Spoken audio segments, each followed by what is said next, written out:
Good morning friends. Next lecture છે divide and learn technique દ્રવ્યગુણની અંદર લોધ્ર વિશે કે લોધ્રનો યુઝફુલ પાર્ટ શું, સ્ટેમ બાર્ક અને ફ્લાવર. ડિકોક્શન જે છે કોમન ડોઝ છે 50 થી 100 ml. સ્ટેમ બાર્કનો જે પાવડર છે 1 થી 5 ગ્રામ કે જે કોમન જ કહેવાય. મદન ફળનું ફ્રૂટ અને સીડ્સ ઉપયોગી છે, એનો પાવડર 1 થી 3 ગ્રામ જે કોમન ડોઝ છે એના કરતાં થોડો ઓછો છે. બાર્કનો ડિકોક્શન 50 થી 100 ml કોમન છે. ઇમેસિસ માટે 3 થી 6 ગ્રામ. તો આવી ગયો કોમન ડોઝ પાછો પાવડરનો કોમન ડોઝ અહીંયા છે. પછી મંડુક પરની, તો એનો હોલ પ્લાન્ટ ઉપયોગી છે.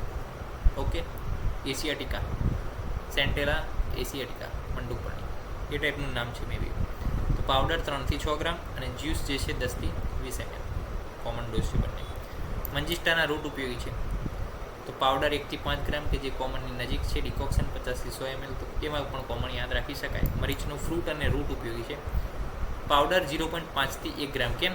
કારણ કે મરીચ જે છે ભાઈ પણ નાયગ્રામ જે છે, કાળા મરી આપણે જોઈએ, કાળા મરીના 2 દાણા પણ મોઢામાં મૂકીએ તો આપણે શું લાગે? તીખું લાગે. અને હવે એનો ડોઝ વધારે લઈ લઈએ તો શું થાય? આપણને દાહ થાય. તો ડોઝ એનો કેવો હોવો જોઈએ? મિનિમમ ડોઝ હોવો જોઈએ, લિટલ ડોઝ હોવો જોઈએ. પછી મુસ્તા સાયપ્રસ રોતુન્ડસ જે છે એનો ટ્યુબરસ ઉપયોગી છે, ટ્યુબર્સ એના મૂળ જે છે. કંદ, તો એ કંદનો પાવડર જે છે 3 થી 6 ગ્રામ.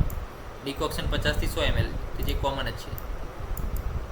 ઓકે, પછી વાત કરવી છે નાગકેસરની. સ્ટેમેન્સ અને લીફ ઉપયોગી છે. સ્ટેમેન્સનો જે પાવડર છે 1 થી 3 ગ્રામ ઉપયોગી છે. નીમના flower, leaves, bark, seed, oil, root બધું જ ઉપયોગી છે.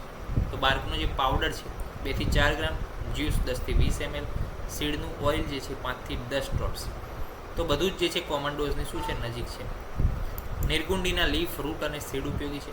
લીફનું જ્યુસ કોમન છે 10 થી 20 ml. રૂટનો પાવડર 3 થી 6 ગ્રામ જે પણ કોમન છે. પલાસ બુટિયા મોનોસ્પર્મા, તો એને સ્ટેમ બાર્ક, એના ફ્લાવર, એના સીડ, એના ગમ ઉપયોગી છે. તો બાર્કનું ડિકોક્શન જે છે, સ્ટેમ બાર્કનું ડિકોક્શન 50 થી 100 ml કોમન. ફ્લાવરનું જે છે પાવડર 5 થી 6 ગ્રામ એ પણ કોમન. સીડનો પાવડર 5 થી 6 ગ્રામ એ પણ કોમન ડોઝ છે. અને જે ગમ રેઝિન નીકળે છે 2 થી 4 ગ્રામ છે, તો એ આપણે અલગથી યાદ રાખવું પડે. પછી પર્પટની વાત કરીએ તો હોલ પ્લાન્ટ ઓકે ઉપયોગી છે. ડિકોક્શન અને પાવડર બંનેના કોમન ડોઝ છે. પાષાણ ભેદ, તો એના રૂટ ઉપયોગી છે. ડિકોક્શન અને પાવડર બંનેના કોમન ડોઝ છે. પછી પાટલાની વાત કરીએ, રૂટ, બાર્ક, ફ્લાવર, ક્ષાર, સીડ અને લીફ. ડિકોક્શન અને ક્ષાર બંનેના કોમન ડોઝ છે. પીપલીના ફ્રૂટ અને રૂટ ઉપયોગી છે. પાવડર મરીચના જેટલો જે છે ડોઝ છે, સેમ એઝ ટુ મરીચ લખી દઉં છું. ચલો અહીંયા મરીચના સેમ ડોઝ છે. ઓકે, પાવડર 0.5 to 1 ગ્રામ. એટલે કે ઉષ્ણ તીક્ષ્ણ છે, વધારે કરશો દાહ થશે. કૃષ્ણપર્ણી જે છે એનું ડિકોક્શન, એનો ઉકાળો જે છે એ કોમન ડોઝ 50 થી 100 ml. પુષ્કર મૂળના રૂટ ઉપયોગી છે, પાવડર 1 થી 3 ગ્રામ કે જે કોમન ડોઝની નજીક છે. નેક્સ્ટ લેક્ચરની અંદર બીજા 2 પેજ વિશે માહિતી મેળવીશું, યુઝફુલ પાર્ટ અને એના ડોઝેસ વિશે માહિતી મેળવીશું. ત્યાં સુધી રજા આપશો. જય હિન્દ, જય ભારત, જય ધન્વંતરી. નમસ્કાર.